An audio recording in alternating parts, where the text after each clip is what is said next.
183 గజాల 3 BHK villa కేవలం 25 లక్షలు మాత్రమే. నమస్తే, నేను Keshav. Welcome to Suman TV. Andhra Pradesh రాజకీయాల్లో రోజుకొక కొత్త ప్రకంపన చోటు చేసుకుంటున్నటువంటి పరిస్థితి ఉంది. ఇప్పటివరకు రాజకీయ పార్టీలు పెడుతూ అనేక ప్రాంతీయ పార్టీలకు సంబంధించినటువంటి ప్రకటనలు మనం చూసాం. అయితే ఒక ఐఏఎస్ అధికారిగా రాష్ట్రానికి సేవలు అందించి పదవీ విరమణ అయిన వెంటనే పాదయాత్ర చేయడం ద్వారా ప్రజల్లోకి వెళ్ళినటువంటి అధికారి ఒకరున్నారు. ఆయన రాజకీయ ప్రస్థానం ఏ విధంగా ఉండబోతోంది? ప్రజల్లోకి వెళ్ళడం ద్వారా జన చైతన్యమే లక్ష్యంగా కదులుతున్నారా, లేక రాజకీయాల్లోకి వెళ్లేందుకు ఒక వ్యూహ రచన చేస్తున్నారా? ఒకవేళ అదే నిజమైతే మరో కొత్త పార్టీ ద్వారా ప్రజల వద్దకు వెళ్ళబోతున్నారా, లేదా ఉన్న పార్టీలతోనే ఆయన సావాసం చేయబోతున్నారా? ఆయన మరెవరో కాదు, మాజీ ఐఏఎస్ అధికారి విజయ్ కుమార్ గారు. ఇటీవల పదవీ విరమణ చేసినటువంటి ఆయన నెల్లూరు జిల్లా తడ నుంచి తుని వరకు పాదయాత్రను చేపట్టారు. ఆ పాదయాత్ర ఏ విధంగా సాగుతోంది, ప్రజల నుంచి వచ్చినటువంటి అనుభవాలు ఎలాంటివి, ఈ విషయాలు తెలుసుకునే ప్రయత్నం చేద్దాం. మనతో పాటు విజయ్ కుమార్ గారు ఉన్నారు. విజయ్ కుమార్ గారు, నమస్కారం. నమస్కారం. విజయ్ కుమార్ గారు, ఏంటి ఒక ఐఏఎస్ ఆఫీసర్గా మీరు ప్రజలతోనే ఉన్నారు, ప్రజలకు సేవ చేసేటువంటి పరంపరలో భాగమైనటువంటి వ్యక్తి. పదవీ విరమణ జరిగిన వెంటనే చాలామందిని చూసాము రాజకీయ పార్టీలో చేరడము, దానికి అనుగుణంగా ఒక వ్యూహ రచన చేయడము. బట్ మీరు దాంతో సంబంధం లేకుండా ఒక ఎజెండాని అనౌన్స్ చేసి ప్రజల్లోకి వెళ్ళేటువంటి ప్రయత్నం చేశారు. ఏంటి ఈ ఎజెండా, ఏంటి ఈ ఐక్యత విజయ పదం అనేటువంటి మీ పాదయాత్ర లక్ష్యం ఏంటి? ఐక్యత విజయ పదం జూలై 23న మీరు అన్నట్టుగా తడ నుంచి ప్రారంభం చేశాము. ఇప్పటికి 114 రోజులు నడుస్తూ ఉన్నాము. 2200 కిలోమీటర్ల వరకు కూడా నడక సాగుతూ ఉన్నది. 8 జిల్లాల్లో పూర్తి చేసుకున్నాము. అయితే ఈ ప్రధానంగా పేదరికం అనేది మనకి స్వతంత్రం వచ్చినప్పటి నుంచి నిర్మూలిస్తాము, పేదరికం నుండి విముక్తి కలిగిస్తాము అనేటువంటి ఒక మాట, ఒక వాగ్దానం ప్రతి నాయకుడి నుంచి, ప్రతి వ్యవస్థ నుంచి వస్తున్నటువంటిదే. కానీ వాస్తవ రూపంలో మనం చూసినప్పుడు 70% పైగా ఈరోజు పేదలుగానే జీవించేటువంటి పరిస్థితి ఉంది. మరి ముఖ్యంగా గ్రామాల్లో కానీ, అలాగే నగరాల్లో ఉన్నటువంటి మురికివాడల్లో కానీ, ఇలాంటి ప్రదేశాల్లో. సో మరి ఒక పటిష్టమైన చర్యలు అయితే జరగడం లేదు. తాత్కాలికమైన ఉపశమనాలే ఇవ్వటం అనేటువంటిది కనిపిస్తూ ఉంది.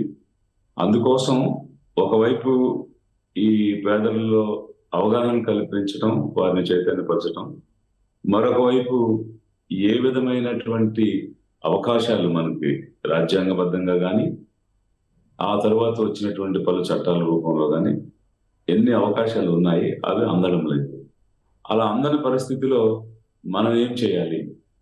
ఎదురు చూస్తూ ఉండడమా, లేక మనం ఒక అడుగు ముందుకు వేసి వాటిని సాధించుకునే దిశగా ప్రయత్నించడమా అనేటువంటి ఒక ఆలోచనతో పేదలతో మమేకమవుతూ గ్రామాల్లో ఇంచుమించు 800కు పైగా గ్రామాల్లో 1,00,000 మందికి పైగా జనాన్ని కలుసుకుంటూ యాత్ర కొనసాగుతూ ఉన్నది.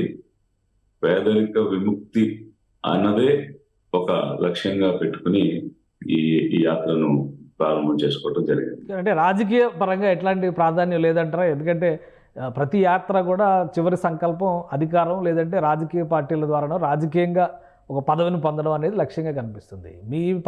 మీ పాదయాత్రకి అంతిమ లక్ష్యం ఏంటి? కేవలం పేదరిక నిర్మూలన అంటే సరిపోతుందా? పేదరిక నిర్మూలన అన్నదే లక్ష్యం. అయితే దాన్ని సాధించడానికి ఏ మార్గాన్ని ఎంచుకోవాలి అనేటువంటిది ఒకసారి చూసుకోవాల్సిన అవసరం ఉంది.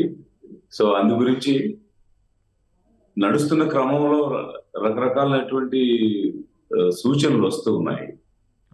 ఈ విధంగా మనం ఎలా చేయగలుగుతాము, ఇది ఎలా సాధ్యమవుతుంది అనేటువంటిది. ఏదైనా నిర్ణయం చేసేటువంటి అధికారంలో ఉన్నప్పుడు కదా ఇట్లాంటివి సాధ్యం అవుతాయి అనేటువంటి ఒక వాదన వస్తుంది. వాస్తవంగా ముందు అనుకున్నది ఏమిటంటే, పేదలను ఐక్యపరిచి వారిని బలోపేతం చేసి, వారి యొక్క ఆలోచన ఈ విధంగా ఉంది కాబట్టి ఎవరున్నా ఇవి చేయాలి, ఇవి చేస్తేనే ఈ పేదరిక నిర్మూలన అవుతుంది అనేటువంటి ఒక వాయిస్ ని తీసుకెళ్లాలన్న ఉద్దేశంతో ప్రారంభం చేశాము. బట్ నడుస్తున్న క్రమంలో వీటిని సాధించాలంటే అనేక మార్గాలు, అనేక రూపాంతరాలు అవసరం అనేటువంటిది అయితే కనిపిస్తుంది. కానీ ఒక ఐఏఎస్ అధికారి అంటేనే ఒక బ్యూరోక్రసీ, అంటే కాన్స్టిట్యూషన్ ప్రకారం చూస్తే కూడా ఒక ఇంపార్టెంట్ పిల్లర్గా కనిపించేటువంటి విభాగం నుంచి మీరు వివిధ హోదాల్లో సేవలు అందించారు. అంటే అక్కడి నుంచి చేయలేనిది ఇప్పుడు ప్రజల్లోకి వెళ్ళడం ద్వారా చేయగలము అనేటువంటి ఆలోచన రావడం కానీ, లేదా దీనికి ఇంకొక రకంగా చెప్పాలంటే రాజకీయ అధికారం తోడైతేనే మార్పు అనేది సాధ్యమవుతుంది అనేటువంటి విశ్లేషణ కూడా చాలా కాలంగా మనం చూస్తున్నాం. అంటే ఆ క్రమంలో మీ అడుగులు రాజకీయం కోసం వెళ్తున్నాయి అనేటువంటి విమర్శలు చేస్తున్న వాళ్ళు ఉన్నారు, దానికి సంబంధించినటువంటి చర్చ జరిపించిన వాళ్ళు కూడా ఉన్నారు. కాబట్టి మీరు ఎలా చూస్తారు దానికి? అంతిమ లక్ష్యం రాజకీయం అంటే మీరు ఒప్పుకుంటారా? అంటే ఇప్పుడు ఒక ఐఏఎస్ అధికారిగా చేయడానికి చాలా అవకాశాలు ఉంటాయి ప్రతి అధికారికి కూడా. దానిని మనం ఏ రూపంలో వినియోగించుకుంటాము అనేటువంటిది మన యొక్క కృషి మీద ఆధారపడి ఉంటుంది. సో ఆ రూపంలో అయితే ఖచ్చితంగా ఉన్నటువంటి సర్వీస్ లో మొదటి పోస్టింగ్ దగ్గర నుంచి ఆఖరి పోస్టింగ్ వరకు మాక్సిమం పాసిబుల్ గా చేయడానికి ప్రయత్నం చేశాము. అది ప్రజలు అందుకున్నారు, దానికి ప్రజల సాక్ష్యం.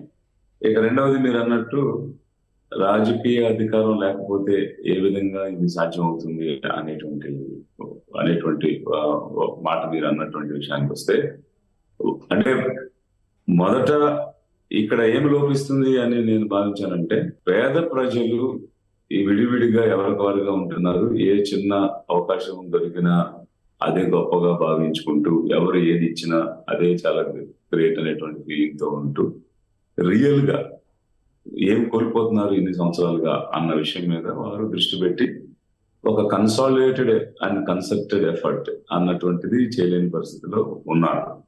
ఆ రకమైనటువంటి కన్సాలిడేషన్ అంటే వారందరినీ దరిచేర్చడం, ఏకం చేయటం అనేటువంటి కార్యక్రమం ఎప్పుడు జరగలేదు. ఎందువల్ల జరగలేదంటే మనకు తెలుసు, సొసైటీలో ఉండే వెస్టెడ్ ఇంట్రెస్ట్లు ఉంటాయి. సో దాంతో ఆధిపత్యం కోరుకునేవారు, పెత్తనం కోరుకునేవారు వీరిని ఎప్పటికీ ఏకం కానివ్వకుండా చూస్తూ ఉంటారు. ఏకం కానివ్వడం లేదు అన్నది బహిర్గతంగా కనిపించదు, కానీ అంతర్గతంగా ఆ విధంగా చేస్తూ ఉంటారు. సో అలాంటి క్రమంలో అవన్నీ విపులంగా విశదీకరించి చెప్పే సాహసం చేసేవారు కూడా తక్కువగా ఉంటారు. ఎందువల్ల తక్కువగా ఉంటారంటే వారికి కూడా కొంత వ్యక్తిగతమైన సెల్ఫ్ ఇంట్రెస్ట్లు ఉంటాయి కాబట్టి. సో ఇక్కడ నేను చేస్తున్నటువంటి ప్రయత్నం ఏమిటంటే, ఎలాంటి వ్యక్తిగతమైనటువంటి ఇంట్రెస్ట్లు, సెల్ఫ్ ఇంట్రెస్ట్లు అనేటువంటివి పెట్టుకోకుండా, ప్లస్ ఒక అధికారము, ఆ అధికారం వల్ల వచ్చేటువంటి కంఫర్ట్స్, అవకాశాలు అదేమి మనం చూడనే కాదు, మనం ఏమి అనుభవించనే కాదు. కాబట్టి అలాంటి వాటి కోసం మనం వెంపర్లాడటం అనేటువంటిది కాకుండా, నిజంగా సమాజంలో ఉన్నటువంటి వెనుకబడినటువంటి, అణగారినటువంటి వర్గాల కోసం, ముఖ్యంగా ఇలాంటి దుర్భరమైన దయనీయమైన జీవితాన్ని జీవిస్తున్నటువంటి పేదల కోసం మన వంతుగా ఏమైనా చేయగలుగుతామో అనేటువంటి ఒక నిస్వార్థమైనటువంటి స్వచ్ఛమైన ఆలోచనతో, ఒక దృఢ సంకల్పంతో ఇది ప్రారంభం చేయడం జరిగింది. అయితే మీరు అన్నట్టు ఈ వాదన నా దగ్గరకు కూడా వచ్చింది. నేనేమనుకున్నానంటే, వీరందరినీ మనం కన్సాలిడేట్ చేసి ఆ వాయిస్ ని మనం ఇచ్చినప్పుడు ఎవరైనా వారి కోసం పనిచేయాల్సినటువంటి పరిస్థితి ఎదురవుతుంది. అది చేయలేని వాళ్ళు నిలబడలేరు అన్నటువంటి దృక్పథంతో ఉన్నాను. కానీ దానికి ఈ అధికారం తోడైతే మరింత సులువు అవుతుంది అనేటువంటి వాదన అయితే నా దృష్టి కూడా వచ్చింది. దాని గురించి కూడా నేను కొంచెం తర్జన భర్జన పడుతూ ఉన్నాను. నేనే అంటే స్పష్టమైనటువంటి నిర్ణయం అయితే చేసుకోలేదు. మొదట ఎంచుకున్న మార్గం వైపు నడుస్తూ ఉన్నాము. ఈ నడక 3 దశలుగా చేయాలనుకున్నాం. మొదటి దశ కాకినాడ జిల్లాలో ఉన్నటువంటి తుని కానీ, ఆ ప్రాంతం వరకు కానీ అని అనుకుంటున్నాము. 2వ దశ రాయలసీమ, 3వ దశ ఉత్తరాంధ్ర చేయాలని అనుకుంటున్నాము. బట్ ఇప్పుడు ఎన్నికల దగ్గరికి సమీపిస్తున్నాయి కాబట్టి ఆ 2 దశలు ఎలా చేయాలనేది కూడా కొంచెం ఆలోచనలో పడ్డాము. సమయం తక్కువగా ఉంది. అంటే మీ యాత్రల ప్రణాళిక మొత్తం కూడా ఎన్నికల మీద ఆధారపడి ఉన్నటువంటి ప్రణాళికగానే చూడాలైతే. అంటే ఎన్నికలు వచ్చేసినాయి కాబట్టి ముందుకు నడవలేని పరిస్థితి ఎదురవుతుంది అన్నదే ఇబ్బంది. అంటే సాధారణంగా ఒకసారి షెడ్యూల్ అనౌన్స్ అయిన తర్వాత వేరే కార్యక్రమం ఏది కూడా మనం ఆ ప్రాంతంలో చేయలేము. ఇప్పుడు మన ఆంధ్రప్రదేశ్ లో ఎన్నికలు అనేది ఫ్రీక్వెన్సీ టైం లైన్ ప్రకారం జరుగుతాయి కదా, అది ఇంకా అందరికి తెలిసినటువంటి విషయం. అలాంటి సందర్భంలో దీన్ని మనం ముందుకు తీసుకెళ్ళడం అనేది సాధ్యం కాదు. దానికోసం గ్యాప్ ఇవ్వాల్సిన అవసరం ఉంటుంది. అందువల్ల అంటే ఈ రాజకీయ పార్టీ ఏర్పాటు అనేటువంటి దిశగానే మీ ప్రయాణం సాగుతుందా? ఎందుకంటే ఇప్పుడు ఎన్నికలతో సంబంధం లేకుండా ఒకవేళ ఎన్నికల కోడ్ లాంటివి వస్తే కనుక మీరు కదిలేటువంటి పరిస్థితి ఉండదు కాబట్టి మీ యాత్రలు వాయిదా పడుతున్నాయంటే ఒక ప్రత్యేకమైనటువంటి రాజకీయ పార్టీగా ఆవిర్భవించడానికి స్కోప్ ఉందంటారా? అంటే మనం I'm not ఎవర్స్ to take any step. అంటే ఇది చెయ్యను, ఇది చేసే ఉద్దేశం లేదు అనే కొట్టిపారేసేటువంటి ఆలోచన అయితే లేదు. కానీ ఇప్పుడు ప్రజలు కలుసుకుంటున్నప్పుడు ప్రజలు ఇస్తున్నటువంటి అభ్యర్థులను పరిశీలించి వాటిని పరిష్కరించాలి అన్నప్పుడు అది ఏ విధంగా ప్రాక్టికల్ గా సాధ్యం అవుతుంది అన్న కోణంలోనే నేను ఆలోచిస్తూ ఉన్నాను. ఆ ప్రాసెస్ లో ఇది మనం ఒక స్వతంత్రంగా ఒక పక్షంగా మనం ఏర్పడాలి, ఒక పార్టీగా ఆవిర్భవించాలి అనేటువంటి పరిస్థితి, దానికి పరిష్కారం అనుకుంటే దానికి కూడా వెనకాడేటువంటి ఉద్దేశం లేదు. కానీ అంటే మీ యాత్రలో చూస్తే ఇప్పుడు చాలామంది జనం కనిపిస్తున్నారు, మీ వెంట నడుస్తున్నటువంటి అనుచర గణం కనిపిస్తున్నారు. ఆ రకంగా చూస్తే మరి పార్టీ అనేటువంటి సంకల్పానికి బలం చేయ ఇప్పుడు ఒక నియోజకవర్గానికో లేదా మీకు సంబంధించి మీరు ఒక దగ్గర నుంచి పోటీ చేసి గెలవాలనే ఆలోచనతో ఉంటే తడ నుంచి తుని దాకా నడవాల్సిన అవసరం లేదు, రాయలసీమ ఉత్తరాంధ్రలో యాత్రలు చేయాల్సినటువంటి అవసరం లేదు. కాబట్టి ప్రజలకు కూడా ఒక క్లారిటీ ఉంటుంది కదా, మీరు ఒక పార్టీ రూపంలో వస్తారు 175 నియోజకవర్గాలు లేదా వీలైనన్ని ఎక్కువ చోట్ల మీరు మీ అనుచరులు మీ ఐడియాలజికల్ థింకింగ్ ఉన్నటువంటి వ్యక్తులు బరిలో దిగుతారు అనేటువంటి ఆలోచన ప్రజలకు కూడా ఉంటుంది కదా. దానికి ఎలా సమాధాన పరుస్తారు దానికి సంబంధించి? అదే దానికి ఒకటి, ఎక్కడైనా ఒక చోట పోటీ చేసి గెలవాలన్న ఆలోచన అయితే మీరు అన్నది వాస్తవం 100%. అది కాదు, రాష్ట్ర వ్యాప్తంగా ఉన్నటువంటి పేదల్ని కలుసుకుని వారిని ఐక్యపరచాలి, ఏకం చేయాలి అనేటువంటి ఆలోచనతో ఇది చేస్తున్నాము. ఈ ప్రాసెస్ లో ప్రతి చోట కూడా పేదల తరపున నిలబడి పోరాడటం, పేదల తరపున ఒక రాజకీయమైనటువంటి కోణంలో పనిచేయడం అవసరం అనే అభ్యర్థనలు అయితే వస్తూ ఉన్నాయి. ఇంకా అది అవసరం అనుకున్నప్పుడు ఆ ప్రక్రియలోకి దిగడానికి కూడా.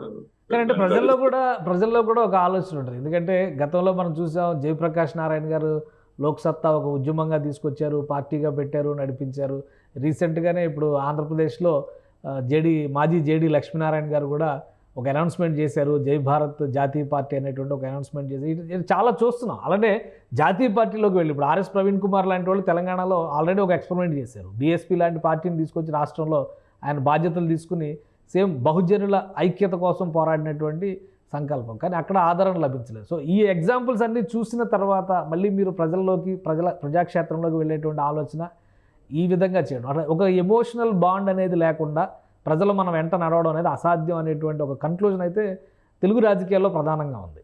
మీరు ఏ బాండ్తో ప్రజలను ఏకం చేస్తారు, ఏ బాండ్తో ప్రజలను ముందుకు నడిపించాలని అనుకుంటున్నారు? అంటే ఖచ్చితంగా ఇప్పుడు ఎవరినైతే కలుస్తున్నామో, ఎవరితో అయితే మాట్లాడుతున్నామో వాళ్ళే అధిక జనులు. సో ఈ అధిక జనులుగా ఉన్నటువంటి వాళ్ళే ఈ రోజు అధికంగా కోల్పోతున్నటువంటి పరిస్థితి ఉంది. ఈ పేదవారికి ఆ రాబడి వచ్చేటువంటి ఏ రంగంలోనూ ప్రవేశం లేదు. అది భూమి మీద ఉన్న సంపద అయినా, భూమి లోపల ఉన్న సంపద అయినా, రకరకాలుగా ఉండేటువంటి కాంట్రాక్టులైనా, ఎక్కడైతే రాబడి వచ్చే రంగాలు ఉన్నాయో పరిశ్రమలైనా, అలాంటి దానిలో దేనిలోనూ కూడా ఇలా ప్రవేశం లేదు. వీళ్ళందరూ కూడా దినసరి కూలీలుగా జీవించే పరిస్థితే ఉంది. ఏ ఊరికి వెళ్ళినా కూడా మాకు సెంటు పొలం లేదు, ఇంటి నివాసానికి స్థలం లేదు అనేటువంటి ప్రాథమికమైనటువంటి అభ్యర్థనలే వస్తూ ఉన్నాయి. సో ఇలాంటి సందర్భంలో ఆ పేదరికం అన్నదే మెయిన్ బైండింగ్ ఫ్యాక్టర్ గా ఈ అధిక జనుల్ని ఏకం చేయాలి అనేటువంటి లక్ష్యంతోనే మనం ముందుకు వెళ్తూ ఉన్నాము. అంటే అధిక జనులు అంటే ఏంటి మీ నిర్వచనం? దానిలో బహుజనులు విన్నాం ఇప్పటి వరకు, మళ్ళీ మీరు కొత్తగా అధిక జనులు అంటున్నారు. అధిక జనులు అంటే అన్ని వర్గాల్లో ఉన్నటువంటి పేదలు. ఉదాహరణకి ఇప్పుడు ఎస్సీ ఎస్టీ తీసుకుంటే ఇంచుమించు ఎస్టీ అయితే 90% మంది పేదలు ఉన్నారు, ఎస్సీ అయితే 80-85% మంది పేదలు ఉన్నారు. అదే బీసీలు, మైనారిటీలు, అలాగే ఓసీలు అనే విషయానికి వచ్చేటప్పుడు ఇంకొంచెం తగ్గొచ్చు, ఆ నెంబర్ తగ్గొచ్చు. అది 60 ఉండొచ్చు, 70 ఉండొచ్చు. ఓసీలు అంటే 30-40 ఉండొచ్చు. ఈ విధంగా తీసుకున్నప్పుడు ఓవరాల్ గా 100 మందిలో 70 మంది పైనే ఈ రకమైనటువంటి సమస్యలతో సతమతం అవుతూ ఉన్నారు. అందువల్ల వాళ్లే అధికంగా ఉన్నారు అనేటువంటిది నా యొక్క అభిప్రాయం. అందుకోసం అంటే ఆర్థిక స్థాయిని బట్టి వీళ్ళని ఒక సమూహంగా చెప్పడానికి కానీ కలపడానికి కానీ అవకాశాలు ఉన్నాయా? ఆర్థిక స్థాయి అనేది ప్రాథమికంగా, దానికి తోడు సామాజికమైనటువంటి వివక్ష, సామాజికమైనటువంటి వెలుగుబడితనం, వెలివేత అనేటువంటి అంశాలు కూడా ఉన్నాయి దీనిలో. అందులో ముఖ్యంగా ఎస్సీ, ఎస్టీ, బీసీ, మైనారిటీలు వస్తారు. ఈ రోజు మైనారిటీల విషయంలో కూడా చాలా రకమైనటువంటి సమస్యలు ఎదుర్కొంటూ ఉన్నారు.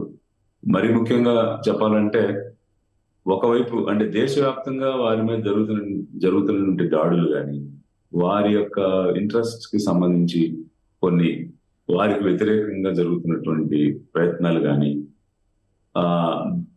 జరుగుతున్న క్రమంలో ఇక్కడ ఉన్నటువంటి ప్రధాన పక్షాలు ఎవరు కూడా వారి తరఫున మాట్లాడటం కానీ, లేదా అందుకోసం వస్తున్నటువంటి చట్టాన్ని వ్యతిరేకించడం కానీ, పార్లమెంటులో వాటిని వ్యతిరేకించి మా స్టాండ్ ఇది అని చెప్పడం కానీ అలాంటివి చేయకుండా ఒకటి మౌనంగానే ఉంటున్నారు, లేదా వాటికి మద్దతుగా ఇస్తున్నారు. అది చాలా ఒక థ్రెటనింగ్ సిచ్యువేషన్ ఉంది. అంటే రక్షణలో పడినటువంటి పరిస్థితి మైనారిటీలకు ఉంది, ఆవిడ క్రిస్టియన్స్ అయినా ముస్లిమ్స్ అయినా కూడా. ఆ రకంగా తీసుకున్నప్పుడు ఒక సోషల్ మొబిలైజేషన్, సోషల్ కన్సాలిడేషన్ అనేది కూడా జరగాలి. సో ఇట్ ఈస్ అంటే ఒక సోషియో ఎకనామిక్ ప్లాట్ఫామ్, అంటే సామాజికంగా ఆర్థికంగా రెండు విధాలుగా వెనుకబడినటువంటి వారిని. ఇంకా ఆ మాటకు వస్తే రాజకీయంగా కూడా ఏ రకమైనటువంటి చైతన్యం వీళ్ళలో లేదు. ఎందుకు లేదని అంటున్నానంటే, మనకి 73-74 రాజ్యాంగ సవరణ అయిన తర్వాత గ్రామ పంచాయతీలో ఉన్న వార్డు సభ్యుల దగ్గర నుంచి మున్సిపల్ కార్పొరేషన్స్, జిల్లా పరిషత్ అధ్యక్షుల వరకు, మేయర్స్ వరకు ఎస్సీ, ఎస్టీ, బీసీ, మైనారిటీ, మహిళలకు కూడా రిజర్వేషన్ ఉంది. ఈ విధంగా 5 రకాలైనటువంటి రిజర్వేషన్లు ఉండి పదవులు వచ్చి వారు స్వతంత్రంగా నిర్ణయం చేసేటువంటి పరిస్థితులు లేరు. వారిపైన ఆధిపత్యం చేసే వారి కన్సర్న్లో ఒక కీలు బొమ్మల్లాగా ఎక్కడ సంతకం పెట్టమంటే అక్కడ పెట్టే పరిస్థితి. వారికి నచ్చినటువంటి ఒక పథకాన్ని కూడా మంజూరు చేయలేని పరిస్థితిలో ఉన్నారు. ఈ విషయాలు స్వయంగా వారే చెప్తున్నారు. మాకే స్వేచ్ఛ లేదు, మేము స్వేచ్ఛగా నిర్ణయం చేయలేము, మమ్మల్ని నిలబెట్టిన వాళ్ళు, మమ్మల్ని మా గెలుపు కోసం ప్రయత్నం చేసినటువంటి అధినాయకులు ఎవరైతే ఉన్నారో వారు చెప్పిన ప్రకారమే చేయాలి.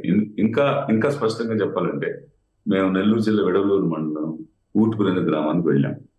ఆ ఊటుకూరు గ్రామంలో సర్పంచ్ ఎవరు అని అడిగితే కనీసం సామాన్య ప్రజలు ఎవరు కూడా ఆ సర్పంచ్ పేరు చెప్పలేకపోతున్నారు. ఒక రెడ్డి పేరు చెప్పారు. ఆ పేర్లు నాకు తెలిసినా నేను చెప్పట్లేదు ఇక్కడ. కాకపోతే అయితే వారికి అతను సర్పంచ్ కాదు, ఒక ఎస్టీ మహిళ శేషం అనే ఆమె సర్పంచ్. ఆ పేరు ఎవరికి తెలియదు. కనీసం పైగా చిన్న గ్రామం కూడా కాదు, నియర్లీ 4,000 పైన పాపులేషన్ ఉన్నటువంటి గ్రామం.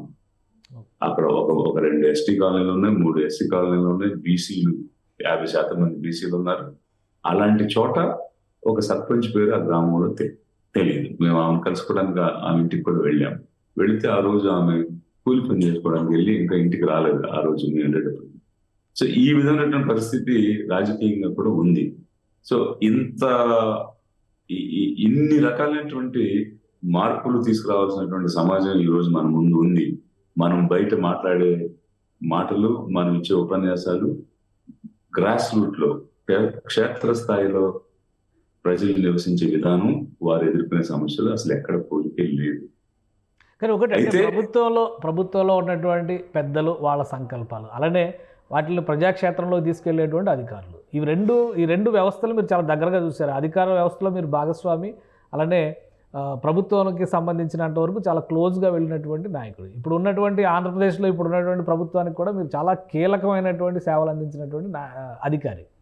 సో ఇవన్నీ చూసిన తర్వాత ఇప్పుడు కొత్తగా మార్పు చేయాలి అంటే ఏంటి అడ్డం వచ్చేటువంటి అంశం ఏంటి? లేదా మీరు రాజకీయంగా అధికారాన్ని దక్కించుకుంటేనే ఆ మార్పు మేము సాధించగలం అనేటువంటి ఆలోచనతో ఉన్నారు? అంటే ఒక అధికారిగా ఉన్నప్పుడు కొన్ని పరిమితులకు లోబడి పనిచేసేటువంటి పరిస్థితి ఉంటుంది.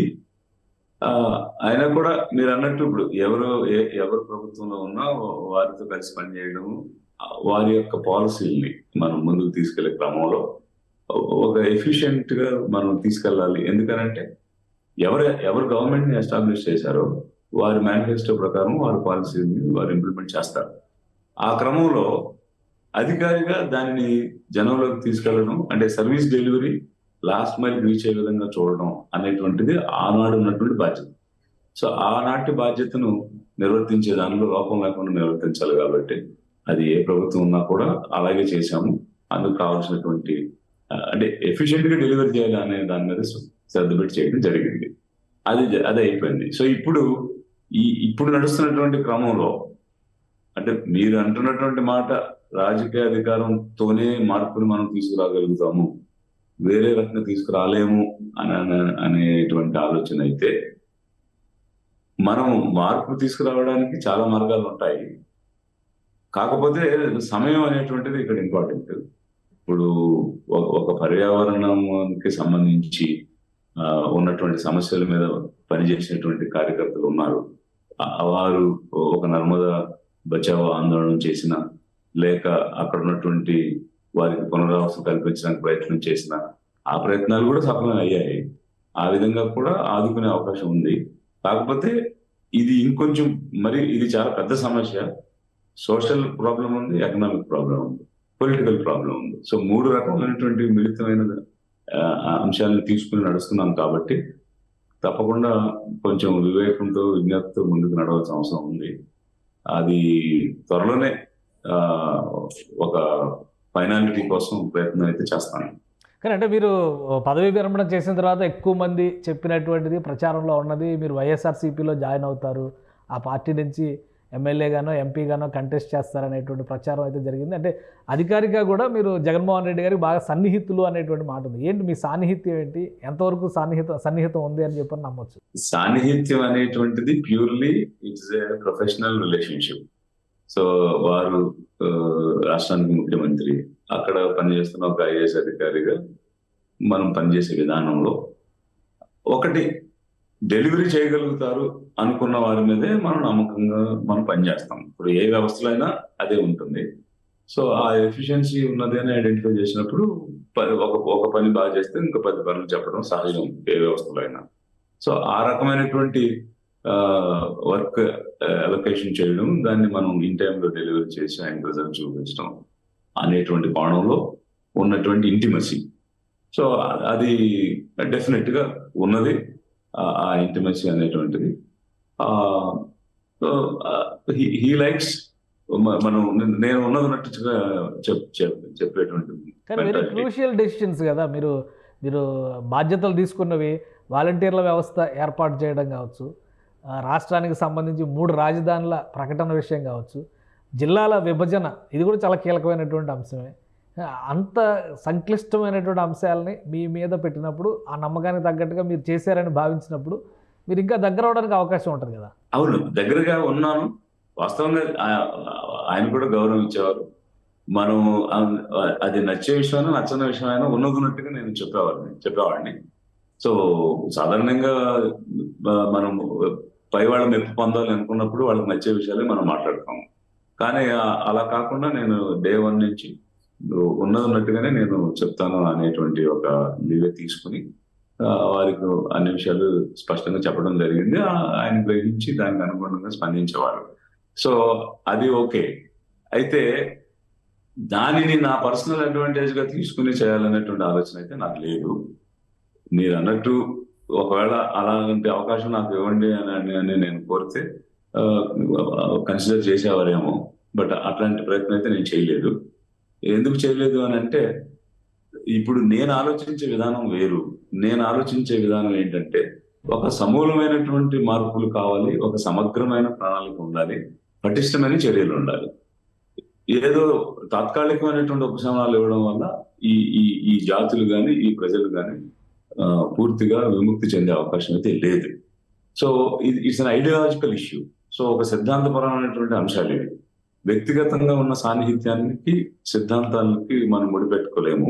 కానీ అంటే మీరు చెప్తున్నటువంటి అంశాలు రాష్ట్రానికి సంబంధించి కావచ్చు, దేశానికి కావచ్చు, అది ఒక సమూలమైన మార్పులను సూచించేటువంటి అంశాలు, సుదీర్ఘమైనటువంటి ప్రయోజనాలు తీసుకొచ్చే అంశాలను భావించినప్పుడు అడ్మినిస్ట్రేషన్లో ముఖ్యంగా జగన్మోహన్ రెడ్డి గారు ముఖ్యమంత్రి అయిన తర్వాత 20 ఏళ్ళు ఉండాలి, 30 ఏళ్ళు ఉండాలనేటువంటి ఆలోచన చేస్తున్నటువంటి నాయకుడు కాబట్టి, ఒకవేళ ఆయనతో ఈ భావాలు పంచుకుని ఉంటే మీరు అనుకున్నటువంటి ప్రయోజనాలు లేదా మార్పులు జరగడానికి అవకాశం ఉండేది ఏమైనా డిస్కస్ చేశారా అసలు జగన్మోహన్ రెడ్డి గారితో? అసలు వ్యవస్థలో ఇటువంటి మార్పులు వస్తే సమాజంలో ముఖ్యంగా లోవర్ స్కేల్స్లో ఎక్కువ అడ్వాంటేజెస్ జరగడానికి అవకాశం ఉంది అనేటువంటి చర్చ ఎప్పుడైనా జరిగిందా? పలుమార్లు జరిగింది. వాస్తవంగా చెప్పాలంటే ఆయన చాలాసార్లు నాకు అవకాశం ఇచ్చారు, చెప్పడానికి అవకాశం కూడా ఇచ్చేవారు. అలా పలుమార్లు చర్చించడం జరిగింది, పలుమార్లు వాదించుకోవడం కూడా జరిగింది. కొన్ని కన్సిడర్ చేసి కొన్ని ముందు అనుకున్న విధానంలో నుంచి కొన్ని విధానాలు మార్పు కూడా తెచ్చారు.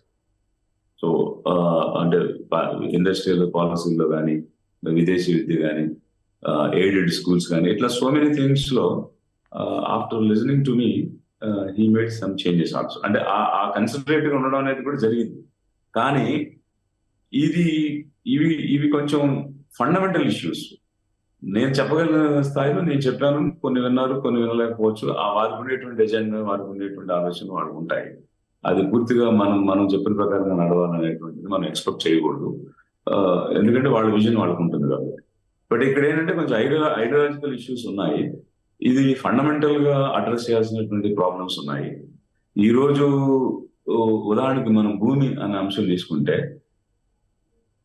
ఎస్సీ కానీ ఎస్టీ కానీ 100 మందిలో 6 నుంచి 8 మందికే భూమి ఉంది. 92% మందికి, ఎస్టీలో 90% మందికి భూమి లేదు, ఎస్సీలో 94% మందికి భూమి లేదు. అసలు భూమి అనేటువంటిది ఈ రోజు ఒక యాసెట్. దాని నుంచే ఈ రోజు ఆధిపత్యంలో కానీ పెత్తనంలో కానీ ఉన్న వాళ్ళందరూ కూడా రావడానికి ఒక బ్రిడ్జింగ్, అది ఒక ఫ్యాక్టర్ గా తీసుకొచ్చింది. అట్లాంటి ఒక ఆస్తి కూడా పేదవాళ్ళకి లేదు. సో ఆ రకమైనటువంటి ఆస్తి కనీసం ఎకరం నుంచి 3 ఎకరాలు దాని పంట స్థాయిని బట్టి ప్రతి పేద కుటుంబానికి అందాలి అనేటువంటిది ఒక ఆలోచనగా మేము పెట్టుకుని పనిచేస్తా ఉన్నాం. సో ఆ విధంగా ఏ అంశం తీసుకున్నా కూడా నిరుద్యోగం అనేది భయంకరమైన సమస్యగా ఉంది. సో ఇప్పుడు ఎంప్లాయ్మెంట్ క్రియేషన్ అనేటువంటిది ఖచ్చితంగా జరగాలి. అంటే ఇప్పుడు మీరు మాట్లాడుతున్న అంశాలన్నీ కూడా ఇప్పుడున్న ప్రభుత్వానికి దాదాపుగా వ్యతిరేకమైనటువంటి అంశాలుగానే చూడాల్సి ఉంటుంది. ఎందుకంటే ప్రభుత్వ వైఫల్యం గురించే కదా మీరు మాట్లాడుతున్నారు. ఇప్పటివరకు చేసినటువంటి పాలకులందరిలో ఉన్నటువంటి దోషం కావచ్చు, వాళ్ళు చేయలేకపోయినటువంటి ఫెయిల్యూర్, ముఖ్యంగా వాళ్ళ వైఫల్యం కావచ్చు, దాని నుంచే కదా ఈ సమస్యలన్నీ కొనసాగింపు గత 60-70 ఏళ్ళుగా కొనసాగుతున్నాయని అనుకుంటే ఆ విషయాన్ని ఒప్పుకుంటారా మీరు? గత 76 ఏళ్ళుగా జరిగిన ప్రయత్నాల్లో పటిష్టమైన ప్రయత్నాలు అయితే జరగలేదు. అంటే ఒకనొకప్పుడు 1970-80 ఆ ప్రాంతంలో కొంత భూమి పంపిణీ అనేటువంటిది జరిగింది. ఆ సమయంలో 5 నుంచి 6% మంది ఎస్టీలకు అయితే 12%, ఎస్సీలకు అయితే 6%. అంటే ఎస్టీలు కొండ కోణంలో కూడా జీవిస్తూ ఉంటారు, అక్కడ వారికి అటవీ హక్కులు చట్టం కూడా అదనంగా వచ్చింది కాబట్టి అక్కడ 12% మందికి, ఇక్కడ 6% మందికి మాత్రమే భూమి ఉంది. మిగిలినటువంటి వారు ఎవరికి కూడా భూమి లేదు. ఆ రకమైన ఆ పంపిణీలు లాంటివి చిన్న ప్రయత్నాలు తప్ప ఈ 76 సంవత్సరాల్లో మనం తీసుకుంటే మాత్రం కేవలం తాత్కాలికమైనటువంటి ఉపశమనాలు జరిగాయి. అప్పుడెప్పుడు 80లో 5 సెంట్లు చొప్పున ఇంటికి స్థలం ఇచ్చారు. ఈ రోజుకి ఆ 5 సెంట్ల భూమిలోనే తండ్రి కొడుకుని కంటే ఆ కొడుకు ఇంకొక తమ్ముడు ఇట్లా చిన్న చిన్న గదులు ఏర్పాటు చేసుకుని రేకుల షెడ్లు వేసుకుని నివసిస్తున్నారు తప్ప, ఈ రోజు నేను తిరుగుతున్నటువంటి క్రమంలో ప్రతి ఊరు నుంచి కనీసం అంటే 50-100 కాగితాలు ఇంటి స్థలం కోసం అడుగుతున్నారు.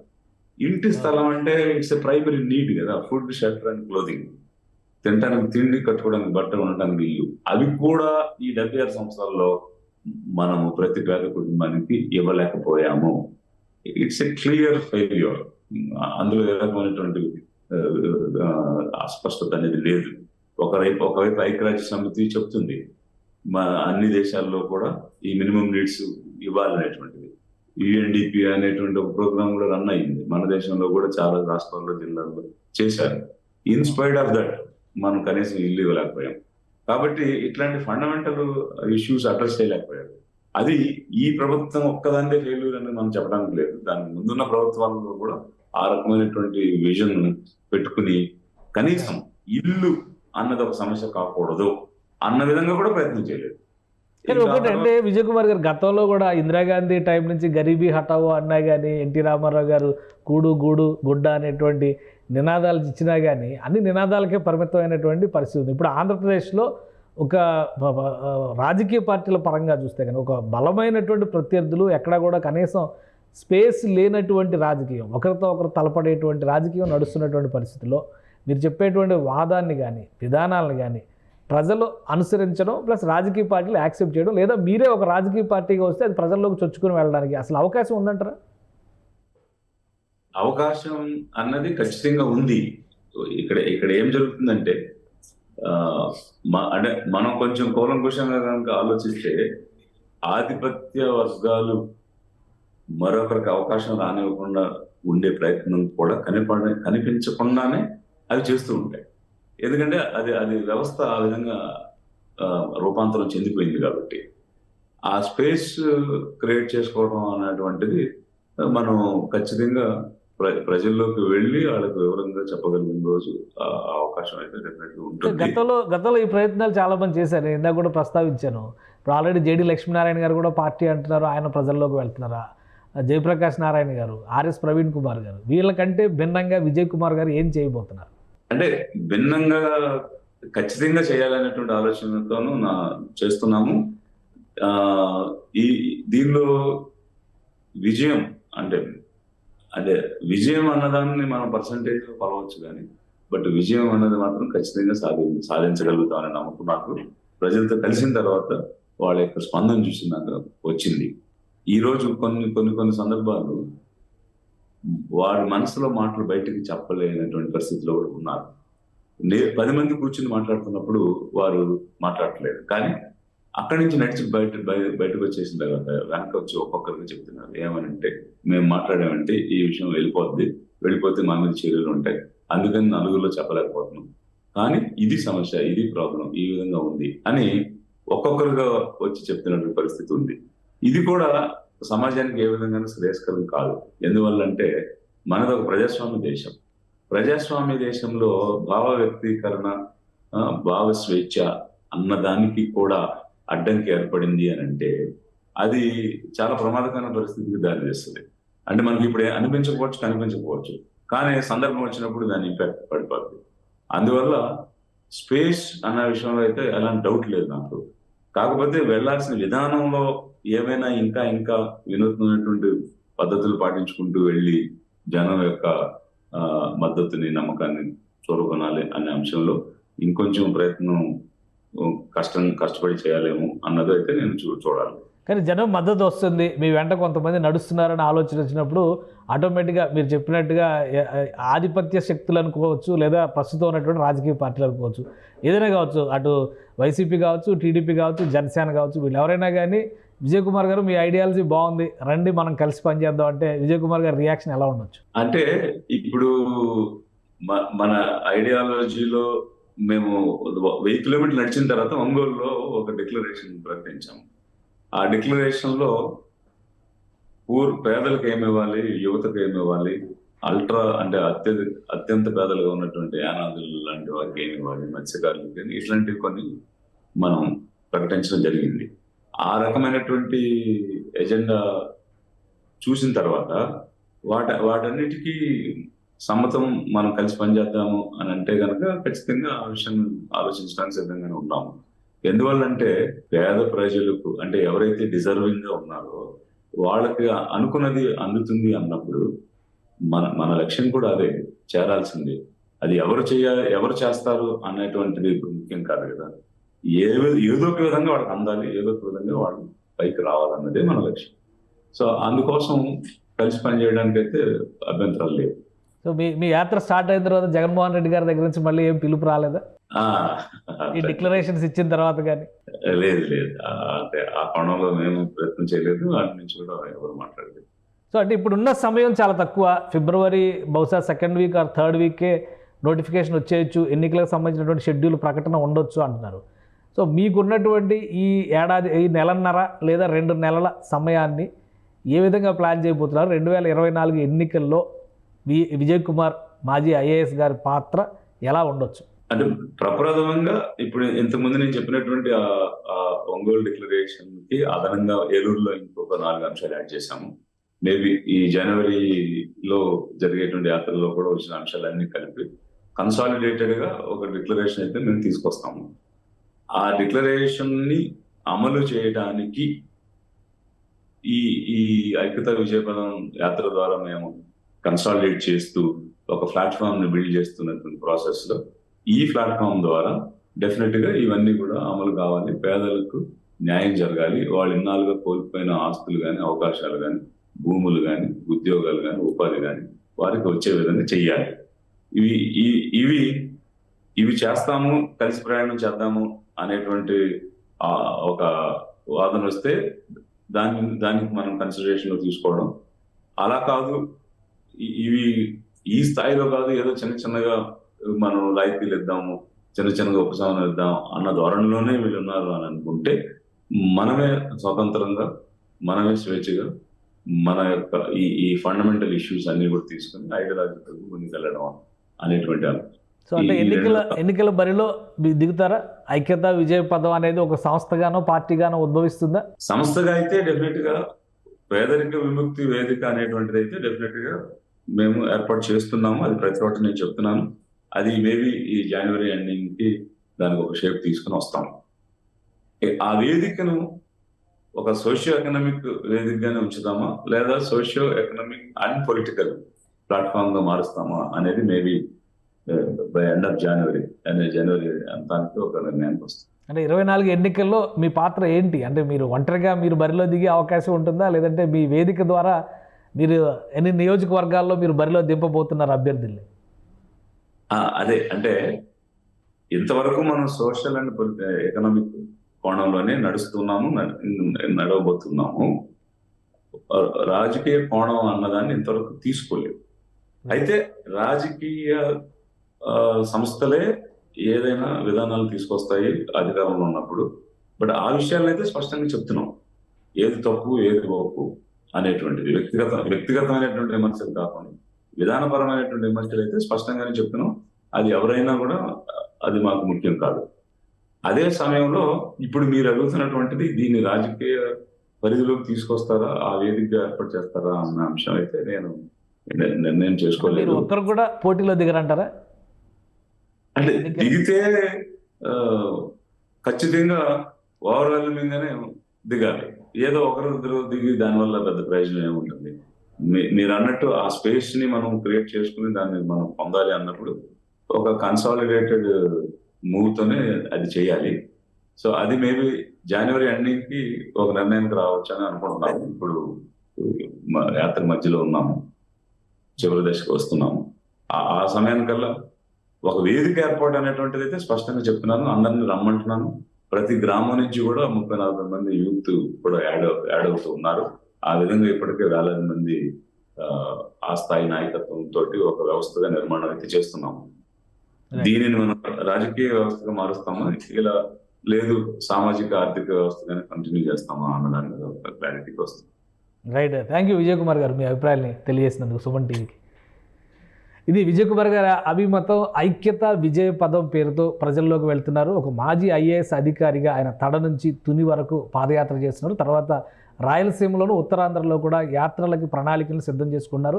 రాబోయే ఎన్నికల నాటికి అంటే జనవరి ఆఖరు నాటికి ఒక రూపాన్ని ఇవ్వడం ద్వారా పేదరిక నిర్మూలన వేదికను ఏర్పాటు చేస్తామంటారు. తన భావ సారూప్యత కలిగినటువంటి లేదా తన భావాల్ని గౌరవించి వాటిని అమలు చేయడానికి సిద్ధపడి ముందుకు వచ్చినటువంటి పార్టీలతో కలిసి వెళ్ళడానికి ఎలాంటి అభ్యంతరం లేదు. అలానే పేదలకి కేవలం తాయిలాలు ఇచ్చి వారికి రాయితీలు ఇవ్వడం ద్వారా శాంతింపజేయడం, ఊరడింపజేసేటువంటి ఎత్తుగడలకి ఇక పైన కాలం చెల్లినట్టే. 76 ఏళ్లుగా ఇదే మోసం జరిగింది కాబట్టి ప్రజా చైతన్యం దిశగా తన ఉద్యమం కొనసాగుతుందనేటువంటి మాటలు చెప్తున్నారు. ఇది స్పెషల్ డిస్కషన్. Keep watching.